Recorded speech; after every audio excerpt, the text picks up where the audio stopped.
ॐ श्रुतिस्मृतिपुराणानाम् आलयं करुणालयं नमामि भगवत्पाद शङ्करं लोकशङ्करं शङ्करं शङ्कराचार्यं केशवं बादरायणं सूत्रभाष्यकृतौ वन्दे भगवन्तौ पुनः पुनः ईश्वरो गुरुरात्मेदि मूर्तिभेदविभागिने व्योमवद्व्याप्तदेहाय दक्षिणामूर्तये नमः। सहना भवतु सहनौ भुनक्तु सह वीर्यङ्करवावहै तेजस्विनावधीतमस्तु मा विद्विषावहैः। ओम शांति शांति शांति। पतंजलि स्तुति। योगेन चित्तस्य पदेन वाचां मलं शरीरस्य च वैद्यकेन योपाकरोत्तं प्रवरं मुनीनां पतञ्जलिं प्राञ्जलिरानतोऽस्मि।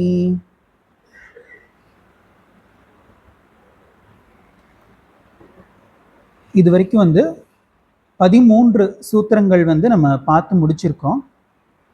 14வது சூத்திரம் அது தொடங்கணும். ச து தீர்க்க கால நைரந்தரிய சத்கார ஆசேவிதோ திருட பூமிஹி அப்படின்னு பார்த்தோம். ச து அப்படின்னா முன்கூறிய முயற்சியானது, அதாவது அபியாசம் பற்றியும் வைராகியம் பற்றியும் சொன்னார். அதில் அபியாசம்னா என்னங்கிறத இங்கே சொல்கிறாரு. அதில் இதுக்கு முன்னாடி நம்ம பார்த்த சூத்திரத்தில் அபியாசம் அப்படிங்கிறது பயிற்சி அப்படின்னு சொல்லி முயற்சி அப்படின்னு சொல்லி சொன்னார். அந்த முயற்சியானது எப்படி இருக்கணுங்கிறத இங்கே சொல்கிறாரு. தீர்க்க கால நீண்ட காலம், நைரந்தரியம் தொடர்ந்து, அப்புறம் சத்கார சத்காரன சரியான திசையில். இந்த சத்காரம் அப்படிங்கிறது தான் நம்ம விரிவாக விசாரம் செய்ய போகிறதா சொல்லியிருந்தோம். அதை நம்ம இன்னைக்கு பார்க்கலாம். அப்புறம் ஆசேவிதோ அப்படின்னா முன்கூறிய அந்த 3 நிபந்தனைகள். அப்புறம் திருட பூமிகி அப்படின்னா உறுதியாக நிலை பெறுதல். இதுக்கு நம்ம என்ன பார்த்தோம் அப்படின்னா, இன்ப துன்பத்தில் சஞ்சலமடையாத மனம் அப்படின்னு சொல்லி பார்த்தோம். நமக்கு திடீர்னு சக்ஸஸ் ஆயிடுச்சு அப்படின்னா நம்ம இருக்கிற நிலையை மறந்துடுவோம். இப்போ பிஸ்னஸில் திடீர்னு பெரிய ப்ராஃபிட் வந்துருச்சு அப்படின்னா நம்ம கிளாஸ் கேட்கணும்னு சொல்லி விரும்புவோமா? நமக்கு உபனிஷத்து எடுக்கிறாங்க, வேதாந்தம் எடுக்கிறாங்க அப்படின்னா நம்ம வரமாட்டோம். ஏன்னா இன்னைக்கு ஒரு நாள் நம்ம எக்ஸ்கியூஸ் அப்படின்னு சொல்லிட்டு பார்ட்டி அது இதுன்னு போயிடுவோம். அதே மாதிரி பிஸ்னஸில் லாஸ் ஆயிடுச்சு அப்படின்னா அப்போவும் பார்ட்டி தான். இவங்க மட்டும் சோகமாக போய் குடிச்சிட்டு வருவாங்க. ஸோ நமக்கு ஒரு சக்ஸஸ் ஆயிடுச்சு அப்படின்னாலும் சரி, ஃபெயிலியர் ஆயிடுச்சு அப்படின்னாலும் சரி, நம்ம அதில் சஞ்சலப்பட்டுட்டு இருக்கோம். அப்போது அந்த ரெண்டுலையும் சஞ்சலமடையாத மனம் என்பது தீர்க்க கால நைரந்தரிய பயிற்சியின் மூலமாக நமக்கு கிடைக்கிறது அப்படின்னு சொல்கிறார். 3 விஷயங்கள் சொல்லியிருக்கார், 3 நிபந்தனைகள் சொல்லியிருக்கார். ஒன்று தீர்க்க காலம், அது என்னங்கிறத போன கிளாஸில் பார்த்தோம். அதுக்கப்புறம் நைரந்தரியம் அப்படிங்கிறத பற்றியும் பார்த்தோம். 3வதாக சத்காரம். சத்காரம்னா சரியான திசையில் பயணித்தல். இதெல்லாம் தான் கண்டிஷன்ஸ். இந்த கண்டிஷன்ஸ் தான் நம்ம ஃபாலோ பண்ணணும். ஒருவேளை நம்ம இதெல்லாம் ஃபாலோ பண்ணாமல் நம்ம நம்ம பாட்டுக்கு நம்மளுடைய முயற்சியை செஞ்சுட்டு இருந்தோம் அப்படின்னா, பதஞ்சலி முனிவர் கண்டிஷன்ஸை ஃபாலோ பண்ணுங்கடான்னு சொன்னால் கேட்டிங்களா அப்படின்னு சொல்லி கேட்பார். அப்போ இப்போ நம்ம பார்க்க வேண்டியது இந்த சத்காரம். இதில் 5 விஷயங்கள் இருக்குது. இந்த சத்காரம்ங்கிறதுல 5 விஷயங்கள் இருக்குது. அதில் ஃபஸ்ட்டு ஸ்ரத்தா. முதலாவது ஸ்ரத்தா. அடுத்தது அப்ரமாதேன. மூன்றாவது ஆதரக. இதெல்லாம் சூத்திரத்தில் இருக்காது, நமக்கு விளக்க ஆச்சாரியார்கள் கொடுத்த விளக்கம் தான் இது. அதுக்கப்புறம் 4வது வித்யா, 5வது தவம். இப்போ இதுக்கு என்ன பொருள் அப்படின்னு பார்க்கலாம். ஃபஸ்ட்டு ஸ்ரத்தா. ஸ்ரத்தானா நம்பிக்கை. பொருள் பார்த்துட்டு அப்புறமா நம்ம விரிவாக பார்க்கலாம். 2வது அப்ரமாதேன. நம்ம தமிழில் பிரமாதம் அப்படின்னு சொல்லுவோம் இல்லையா, அதுக்கு ஆக்சுவல் மீனிங் கவனக்குறைவு. அப்போது அப்ரமாதேன அப்படின்னா என்ன அர்த்தம்? கவனமாக இருக்கணும். அதுக்கப்புறம் 3வது ஆதரக. அப்படின்னா முழு ஈடுபாடு. 4வது வித்யா அப்படின்னா சரியான அறிவு. அடுத்தது 5வது தவம். தவம்னா நமக்கு தெரியும் தவம். இப்போ நம்ம ஸ்ரத்தா இதை எடுத்துக்கலாம். ஸ்ரத்தா அப்படின்னா நம்ம நம்பிக்கை அப்படின்னு சொல்லி டிரான்ஸ்லேட் பண்ணுறோம். எதில் நம்பிக்கை அப்படின்னா, இப்போ இந்த இடத்துல பதஞ்சலி முனிவர் வந்து நம்முடைய மனசை வந்து தூய்மைப்படுத்துறதுக்காக சில சாதனைகள் சொல்ல போகிறார். அப்போ அந்த சாதனைகளை வந்து நம்ம ஃபாலோ பண்ணோம் அப்படின்னா, இப்படிப்பட்ட சாதனை இப்படிப்பட்ட பலனில் என்னை கொண்டு சேர்க்கும் அப்படிங்கிற நம்பிக்கை நமக்கு இருக்கணும். சாதாரணமாக வந்து நமக்கு எப்பயுமே வந்து ஞானம் உண்டாகணும். ஞானம் உண்டாயிருச்சு அப்படின்னா நமக்கு வந்து ஸ்ரத்தை வைக்க வேண்டிய அவசியமே வராது. ஒரு ஆப்பிள் பழத்தை பார்த்து இது ஆப்பிள் அப்படின்னு நீங்கள் நம்பணும் அப்படின்னு சொல்லி நம்ம வந்து நம்ப வேண்டிய அவசியமே கிடையாது. ஏன்னா எனக்கு ஞானம் இருக்குது, அது ஆப்பிள் அப்படிங்கிற ஞானம் எனக்கு ஆல்ரெடி இருக்குது. அப்போ எங்கே ஞானம் இருக்கோ அங்கே வந்து நமக்கு ஸ்ரத்தைங்கிறது தேவைப்படாது. ஞானம் ஆகிறதுக்கு முன்னாடி இருக்கிற ஸ்டேஜ் தான் நம்ம வந்து ஸ்ரத்தா அப்படின்னு சொல்கிறோம். அதனால தான் பகவத்கீதையில் பகவான் வந்து ஸ்ரத்தாவான் லபத்தே ஞானம் அப்படின்னு சொல்கிறார். ஸ்ரத்தையுடையவன் ஞானத்தை அடைகிறான். எப்படி அப்படின்னா, இப்போ வந்து நம்ம ஒரு இடத்துக்கு போகிறோம். அந்த இடத்துக்கு வந்து அட்ரஸ் எழுதி கொடுத்துருக்காங்க, எங்கே இருக்குன்னு தெரியல. ஒரு ஆசிரமம்னு வச்சுக்கலாம். இப்போ நம்ம ஒருத்தர்கிட்ட கேட்குறோம், அந்த ஆசிரமத்துக்கு போகிறதுக்கு வழி சொல்லுங்கள், இந்த அட்ரஸ் எங்கே இருக்குது அப்படின்னு கேட்குறோம். அவர் வந்து ரைட் டேர்ன் பண்ணி லெஃப்ட் போ அது இதுன்னு சொல்லி அவர் சொல்லிடுறார், இந்த இடத்துல தான் இருக்குது அப்படின்னு சொல்லிடுறார். நம்ம அவர் சொன்ன மாதிரி ஃபாலோ பண்ணி போகிறோம். போய் அந்த இடத்த வந்து அடைஞ்சிட்டோம். இப்போது ஆசிரமம் அங்கே இருக்குது அப்படிங்கிற அந்த நாலேஜ், அந்த ஞானம் நமக்கு வந்துருச்சு. இப்போது ஆசிரமம் அங்கே இருக்குங்கிறதும் ஞானம்தான். அவர் அட்ரஸ் சொன்னார் இல்லையா, அதுவும் ஞானம் தானே. இந்த ரெண்டில் எதுக்கு நம்ம ஞானம்ங்கிற ஸ்டேட்டஸ் கொடுக்குறோம்? ஆசிரமத்தில் போய் அடைஞ்சதுக்கப்புறம் இதுதான் ஆசிரமங்கிற ஒரு நாலேஜ் நமக்கு எப்போ உண்டாகுதோ, இந்த ஞானம் எப்போ வருதோ அதுக்கு வந்து நம்ம முழு ஸ்டேட்டஸ் கொடுத்துட்றோம். ஞானம்ங்கிற ஸ்டேட்டஸ் வந்து முழுசாக கொடுத்துட்றோம். அதுக்கு கொடுத்ததுனால அவர் சொன்ன அந்த வார்த்தைகளை நம்ம நம்பாமல் போனோமா? நம்பணும் இல்லையா? அதை எப்படி நம்பணும் அப்படின்னா, ஞானம் ஏற்படுறதுக்கு முன்னாடியே அந்த ஞானத்துக்கு என்ன ஸ்டேட்டஸ் இருக்கோ அதே ஸ்டேட்டஸை வந்து அவர் சொன்ன அந்த வார்த்தைகளுக்கும் கொடுத்தோம். இதுதான் ஸ்ரத்தை அப்படிங்கிறது. நமக்கு ஞானம் ஏற்படுறதுக்கு முன்னாடியே இந்த சாதனைகள் செஞ்சால் இதுதான் பலன் அப்படின்னு சொல்லி சொல்ல போகிறாரு இல்லையா, அதை வந்து நம்ம அடையிறதுக்கு முன்னாடியே அடைஞ்சிருவோம் அப்படிங்கிற அந்த நம்பிக்கையோட நம்ம அந்த சாதனைகளை மேற்கொள்கிறது தான் வந்துட்டு ஸ்ரத்தை. இதில் வந்து ஒரு கான்ட்ராடிக்ஷன் இருக்குது. இந்த சாதனைகள் எல்லாம் வந்து நம்ம ஃபாலோ பண்ணி அந்த பலனை அடைஞ்சாதான் வந்துட்டு நமக்கு ஞானமே பிறக்கும். அது பிறக்காமல் நான் எப்படி ஸ்ரத்தை வைக்கிறது, என்னன்னே எனக்கு தெரியாதே. இந்த சாதனைகள் செஞ்சால் மனசு வந்து தூய்மை அடையும் அப்படின்னு சொல்கிறாரு. மனசு தூய்மை அடைஞ்சாதான் ஸ்ரத்தையே வருமே. அப்போது எனக்கு எப்படி இந்த ஸ்ரத்தை வருது அப்படின்னு பார்க்கும்போது, பகவான் வந்து 17வது அத்தியாயம் அதில் வந்து ஸ்ரத்தாத்ரய விபாக யோகம் அப்படின்னு சொல்லி அதில் ஸ்ரத்தையை பற்றி பேசுகிறார். அதில் சொல்லும்போது சொல்கிறார், இந்த ஸ்ரத்தை அப்படிங்கிறது வந்து நீ ப்ராக்டிஸ் பண்ணி வர வச்சுக்கக்கூடியது கிடையாது. நம்ம வந்து இது நம்ம சாய்ஸில் இருக்கக்கூடிய விஷயம் கிடையாது. நான் நாளையிலேருந்து இந்த விஷயத்தில் ஸ்ரத்தை வைக்க போகிறேன், இன்றைக்கி எனக்கு ஸ்ரத்தை இல்லை, நாளைக்கு வந்து இந்த யோக சூத்திரத்தில் என்னென்ன பயிற்சிகள் சொல்லியிருக்காங்களோ அந்த பயிற்சிகள் மேலே எல்லாம் ஸ்ரத்தை வச்சு நாளையிலேருந்து நான் ஸ்டார்ட் பண்ணுறேன் பார் அப்படின்னு சொல்லி எல்லாம் ஸ்டார்ட் பண்ணக்கூடிய விஷயம் கிடையாது. அப்படிப்பட்டது கிடையாது இந்த ஸ்ரத்தா. அப்புறம் எப்படி இந்த ஸ்ரத்தாங்கிறது வருது அப்படிங்கிறப்போ பகவான் என்ன சொல்கிறார் அப்படின்னா, இந்த ஸ்ரத்தை அப்படிங்கிறது வந்து இல்லாமல் ஒரு மனுஷன் இல்லவே இல்லை. மனுஷனுக்கு ஸ்ரத்தை இல்லாமல் இருக்கவே இருக்காது. ஒரு க்ஷணம் கூட ஸ்ரத்தை இல்லாமல் இருக்க மாட்டான். மனிதன் ஸ்ரத்தையே வடிவானவன் அப்படின்னு சொல்கிறார். நம்ம வந்து இந்த பில்டிங்கில் இப்போ உட்காந்துருக்கோம் அப்படின்னா கூட ஸ்ரத்தை தான். ஏன்னா எந்த நேரத்தில் என்ன வேணால் ஆகலாம் இல்லையா? எதுவும் ஆகாதுங்கிற ஸ்ரத்தையோட தான் நம்ம உட்காந்துருக்கோம். மத்தியான சாப்பாடு எந்த ஸ்ரத்தையோட சாப்பிட்டோம்? எதுவுமே ஆகாதுங்கிற ஸ்ரத்தையோடு தானே சாப்பிட்டோம். ஒரு சின்ன குழந்தை அவங்க அம்மா அப்பாவை நம்புது, என்னை பார்த்துக்குவாங்க அப்படின்னு சொல்லி. அப்போ இந்த ஸ்ரத்தைங்கிறது வந்துட்டு பிறப்பிலிருந்தே இருந்துக்கிட்டே இருக்கக்கூடிய ஒரு விஷயம், நம்முடைய ஸ்வபாவம். அப்போது இந்த ஸ்வபாவம் தான் ஸ்ரத்தை அப்படிங்கிறத பகவான் சொல்கிறார். இந்த ஸ்ரத்தைங்கிறது நம்முடைய ஸ்வபாவத்திலிருந்து வருது. அப்படின்னு சொல்கிறார்.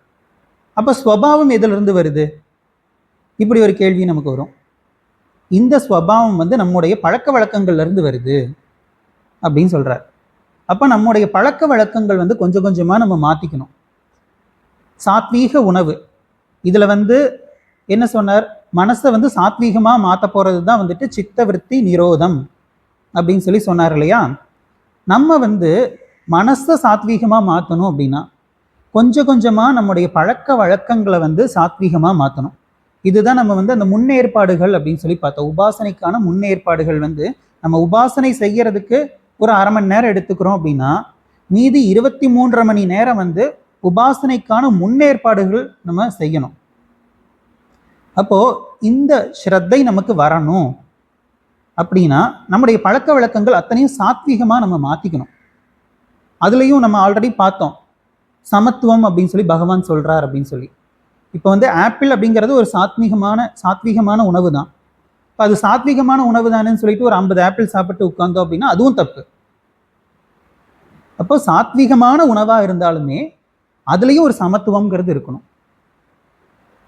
இப்படி இருந்தது அப்படின்னா நம்முடைய சுபாவம் வந்து தர்மத்தின் அடிப்படையில் இருக்கணும். நம்முடைய சுபாவமே தர்மமாக மாறிடணும். நான் வேற தர்மம் வேற இல்லைங்கிற அளவுக்கு நம்ம ஆகணும்.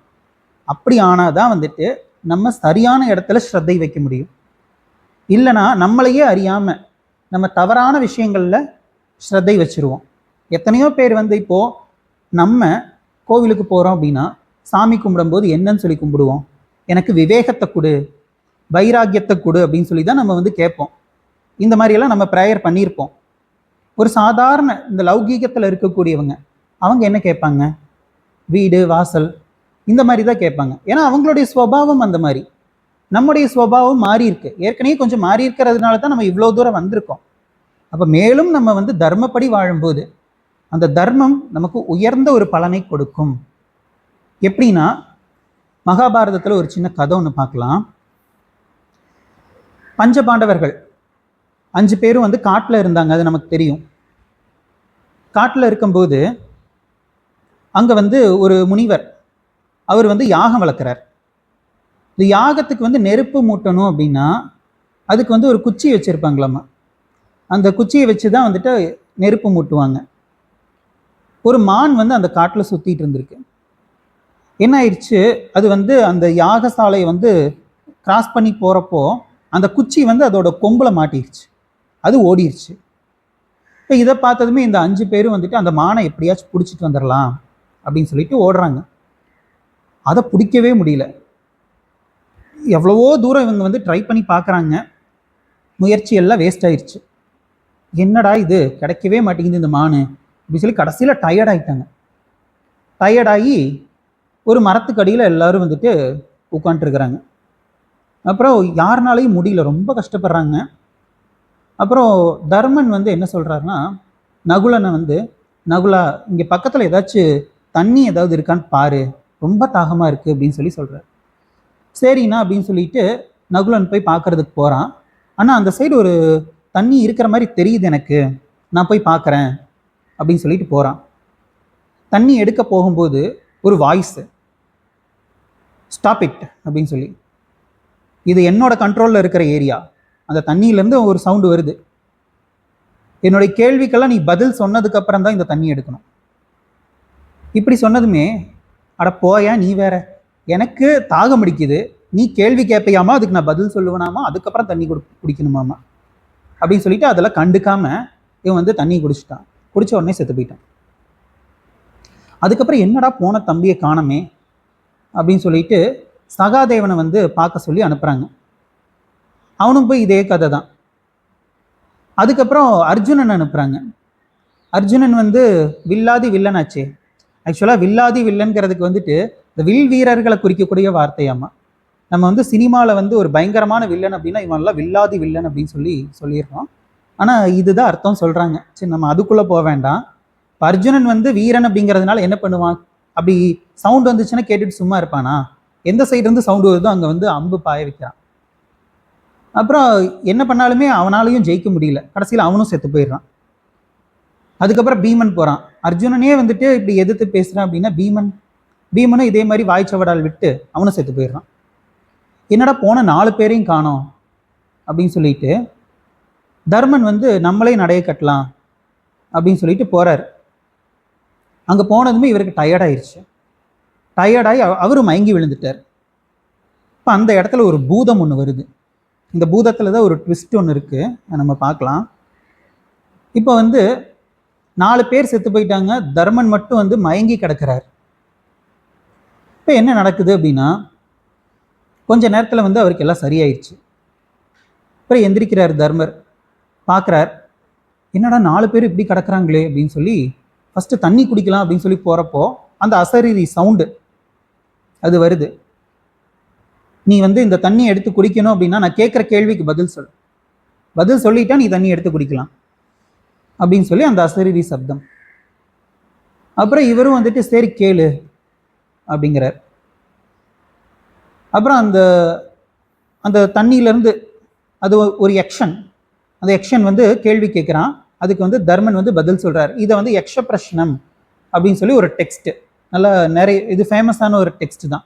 எக்கச்சக்க கேள்விகள் வரும். இந்த கேள்விகளுக்கெல்லாம் வந்து டான் பதில் சொல்லுவார். அதாவது கேள்விகளும் பயங்கரமாக இருக்கும், சொல்கிற பதிலும் வந்துட்டு ஸ்பீடாக இருக்கும். எப்படி இவ்வளோ சீக்கிரம் யோசிச்சு இப்படி சொல்கிறாங்க, இப்படியெல்லாம் கேள்விகள் இருக்காங்கிற அளவுக்கு அது வந்து அவ்வளோ பயங்கரமாக இருக்கும். ஒரு கேள்வி, எது ஆச்சரியமானது? தினம் தினம் இந்த மனுஷன் வந்து செத்து போகிறவங்கள பார்த்துட்டு தான் இருக்கான். அப்படி பார்த்துமே நான் சாகவே மாட்டேன்னு நினச்சிட்டு இருக்கேன் பார்த்தியா, இதுதான் ஆச்சரியம் அப்படின்னு சொல்லி தர்மன் வந்து பதில் சொல்கிறார். அப்புறம் காற்றை விட வேகமானது எது? காற்றை விட வேகமானது மனம். நம்ம நேற்று கூட பார்த்தோம் இல்லையா, அர்ஜுனன் வந்து மனதை வசப்படுத்துவது என்பது காற்றை கையில் பிடிப்பதற்கு சமமாக இருக்கிறது அப்படின்னு சொன்னார் இல்லையா, அந்த மாதிரி. அதுக்கப்புறம் புல்லை விட வேகமாக வளர்வது எது? இந்த உலகத்தை வந்து ஃபுல்லாக புல் வளர்றதுக்கு நம்ம விட்டுட்டோம் அப்படின்னா அது வந்து ஃபுல்லாக புல்லாகவே ஆயிருமாமா, டக்குன்னு முளைச்சிருமாமா. அதை விட சீக்கிரமாக முளைக்கக்கூடியது எது, வளரக்கூடியது எது அப்படின்னு சொல்லி கேட்டால் கவலை அப்படின்னு சொல்லுவாங்க. இப்போ பகவான் கூட ஒரு இடத்துல வந்துட்டு கவலைப்படுவதற்கு அருகதை இல்லாத விஷயத்துக்கு நீ கவலைப்பட்டுட்டு இருக்க அப்படின்னு சொல்லி 2வது அத்தியாயத்தில் சொல்லுவார். நம்ம வந்து கவலைப்படுறதுக்கு வந்து அருகதை இருக்குன்னு சொல்லி சில விஷயங்களை வந்து வச்சுருக்கோம். இப்போ வந்து 5 வயசு குழந்தை பலூனுக்கு அழுகுது அப்படின்னா இது வந்து கவலைப்படுறதுக்கு அருகதை உள்ள விஷயம் அப்படின்னு சொல்லி சொல்லுவோம். அதுவே வந்து ஒரு 50 வயசு இருக்கிறவன் வந்து அழுதான் அப்படின்னா இதுக்கெல்லாமா அழுகிறது அப்படின்னு கேட்போம். அதுவே வந்து ஒருத்தங்க இறந்துட்டாங்க அப்படின்னு சொல்லிட்டு ஒரு 5 வயசு குழந்தை அழுதுட்டு இருக்கு அப்படின்னா எதுக்கு 5 வயசுல வந்துட்டு இதுக்கு எப்படி இதை பற்றியெல்லாம் தெரியுதுன்னு சொல்லி நம்ம ஆச்சரியமாக பார்ப்போம். ஆனால் 50 வயசுல இருக்கிற ஒருத்தர் வந்து இறந்துட்டாங்கன்னு சொல்லி சிரிச்சிட்டு இருந்தால் பைத்தியம்னு சொல்லுவோம். அப்போ அதுக்கு வந்து அவங்க கவலைப்பட்டாங்க அப்படின்னா நீ கவலைப்படுறதுல ஒரு நியாயம் இருக்குது இந்த மாதிரி சொல்லுவோம். அப்போது கவலைப்படுறதுக்கு வந்து அருகதை உள்ள விஷயங்கள் அப்படின்னு சொல்லி நம்மளா வந்து கற்பிதம் பண்ணி வச்சுருக்கோம். ஆனால் பகவான் வந்து என்ன சொல்கிறாருன்னா, நீ வந்து கவலைப்படுறதுக்கு எந்த ஒரு விஷயமுமே வந்துட்டு அருகதையே இல்லாதது, எந்த ஒரு விஷயத்திற்கும் கவலைப்படுவதற்கு அருகதை இல்லை அப்படின்னு சொல்லி சொல்லுவார். அது 2வது அத்தியாயம், அதை நம்ம இனி ஒரு நாள் பார்க்கலாம். இப்போ இந்த மாதிரி வந்துட்டு ஒவ்வொரு கேள்வியாக வந்து கேட்டுட்டு இருக்குது அந்த யக்ஷன். கேட்க இவரும் வந்து டான் பதில் சொல்லிகிட்டே இருக்கார்.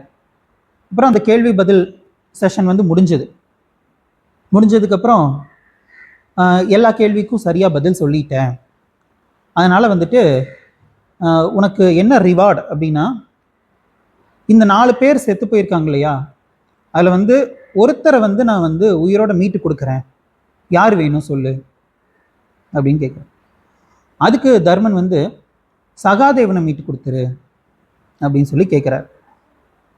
ஏன் நீ வந்து இப்போ இந்த வனவாசம்லாம் முடிஞ்சு நீ வந்து அங்கே போகிறப்போ சண்டை போடணும், உன்னுடைய மனைவி வந்துட்டு இந்த முடியை விரிச்சு போட்டுட்டு சுற்றிட்டு இருக்கா சபதம் போட்டு, நீ எத்தனையோ விஷயங்கள் உனக்கு கடமைகள் இருக்கு, போர் புரியறதுக்கு வந்து அர்ஜுனன் பீமன் இந்த மாதிரி இருக்கிறவங்க வந்து உனக்கு ஹெல்ப்ஃபுல்லாக இருப்பாங்க இல்லையா, அதை விட்டுட்டு நீ எதுக்கு சகாதேவனை கேட்குற அப்படின்னு கேட்டதுக்கு தர்மன் சொல்கிறாரு, அவருடைய அப்பாவுக்கு 2 மனைவி, அதில் வந்து மூத்த மனைவி அந்த குந்தி தேவிக்கு பிறந்தவங்க தான் இவங்க 3 பேர். இனி ஒரு மனைவி இருக்காங்க, அவங்களுக்கு பிறந்தவங்க வந்து நகுலன் சகாதேவன் மாற்றி சொல்லிட்டேன். அப்போது குந்தி தேவிக்கு புதல்வனா நான் உயிரோட இருக்கேன், அந்த தாய்க்கு ஒரு புதல்வன் வந்து உயிரோட இருக்கணும் இல்லையா, அந்த தாய்க்கு கடமைகள் செய்யணும் இல்லையா, அதனால வந்து அவனை வந்து மீட்டு கொடுத்துரு. இப்போ இந்த நிலைமையில கூட வந்துட்டு நீ வந்து தர்மத்தையே நீ சிந்திக்கிறையே, உனக்கு என்ன வேணுமோ கேளு, நான் கொடுக்குறேன். என்ன கேட்குறாரு தெரியுமா?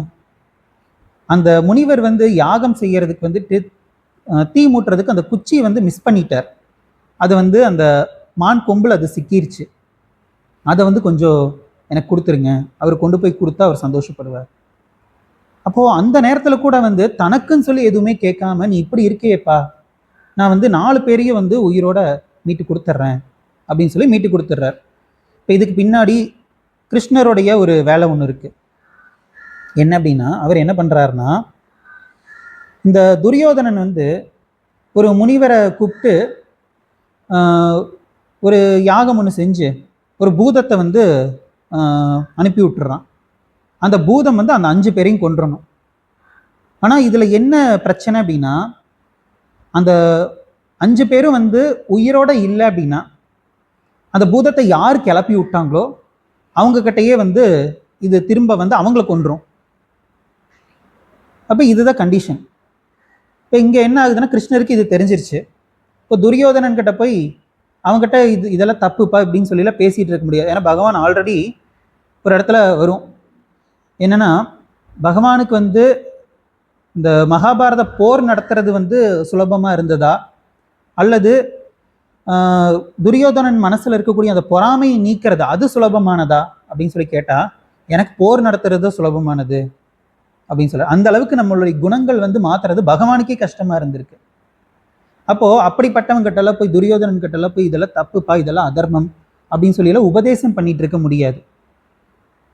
அதே மாதிரி அர்ஜுனன் கிட்ட பீமன் கிட்டலாம் போய் பேசியும் பிரயோஜனம் கிடையாது. ஏன்னா அவங்களும் வந்துட்டு அவன் என்ன பண்ணாலும் நாங்கள் பார்த்துக்கிறோம் அப்படின்னு சொல்லிடுவாங்க. இப்போ என்ன பண்ணுறாரு அப்படின்னா, தர்ம தேவதையை வந்து அனுப்புகிறார்.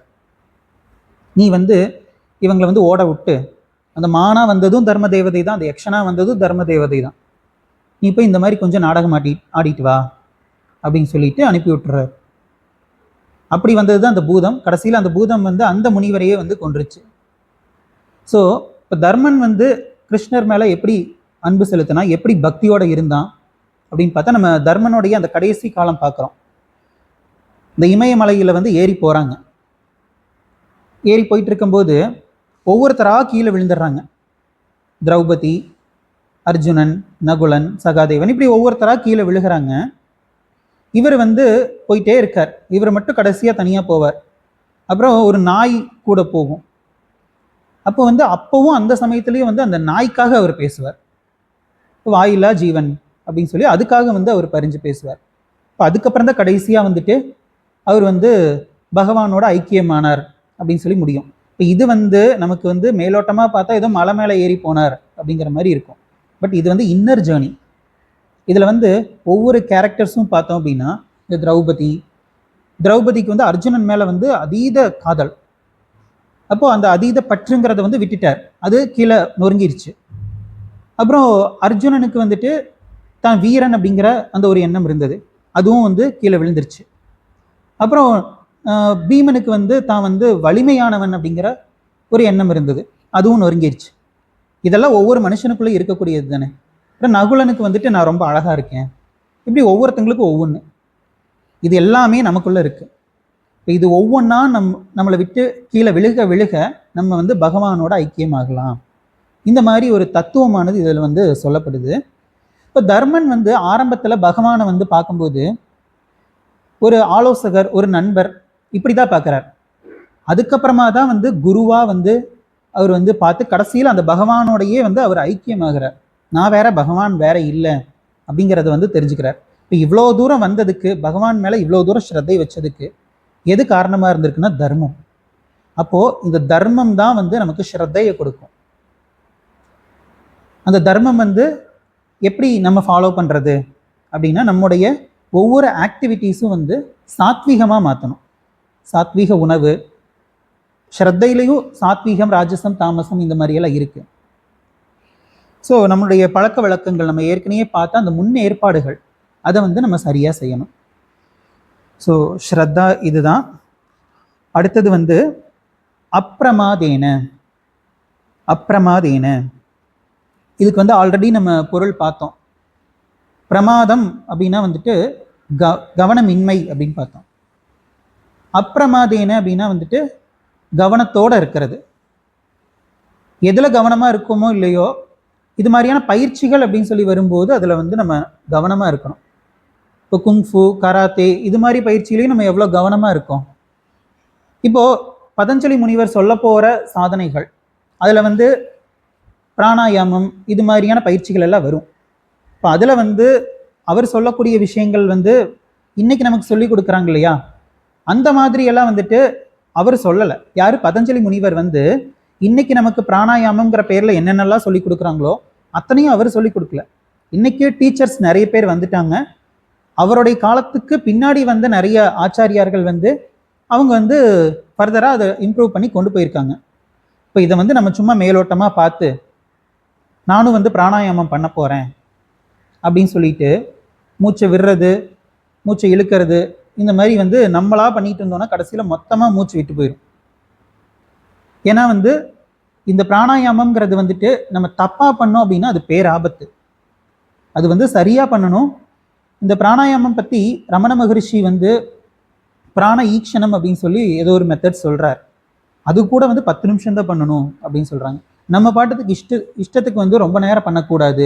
ஆர்வ கோளாறுல சில சமயம் வந்துட்டு நான் பிராணாயாமம் பண்ணுறேன்னு சொல்லிட்டு 1 மணி நேரத்துக்கு பண்ணுவாங்க. அந்த மாதிரியெல்லாம் வந்து பண்ணக்கூடாது. அதுதான் கவனக்குறைவு அப்படிங்கிறது.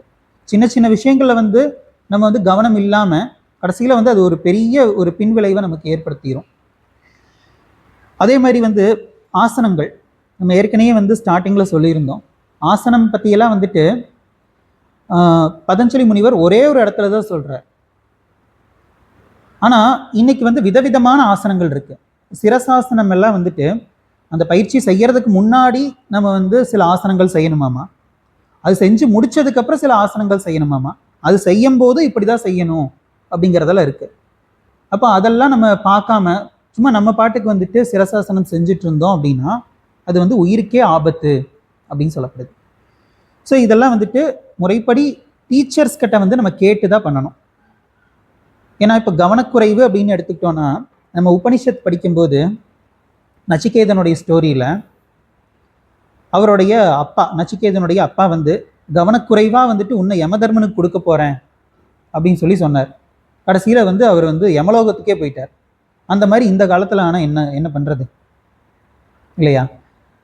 அவர் வந்து நச்சிகேதன் வந்து அங்கே போய் அதையே வந்துட்டு யூஸ் பண்ணிக்கிட்டார், ஆத்ம ஞானத்துக்காக யூஸ் பண்ணிக்கிட்டார். அந்த மாதிரி எல்லாரும் யூஸ் பண்ணிக்கிட்டா பரவாயில்ல. நம்ம ஊரில் அந்த மாதிரியே இருக்கிறோம் நம்ம. அப்போது ஒவ்வொரு விஷயத்துலையும் குறிப்பாக நம்ம வந்து இந்த பதஞ்சலி முனிவர் சொல்லக்கூடிய இந்த அபியாசம் அதில் வந்து நம்ம வந்து கவனமாக செய்யணும் ஒவ்வொரு பயிற்சியையும். அடுத்தது ஆதரக.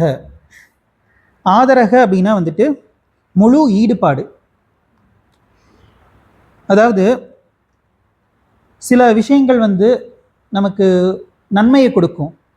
ஆனால் நன்மையை கொடுக்கக்கூடிய விஷயங்களில் வந்துட்டு சுகம் இருக்காது. ஆரம்பத்தில் எல்லா விஷயங்களும் நமக்கு வந்து சுகமாக இருக்கும்னு சொல்ல முடியாது.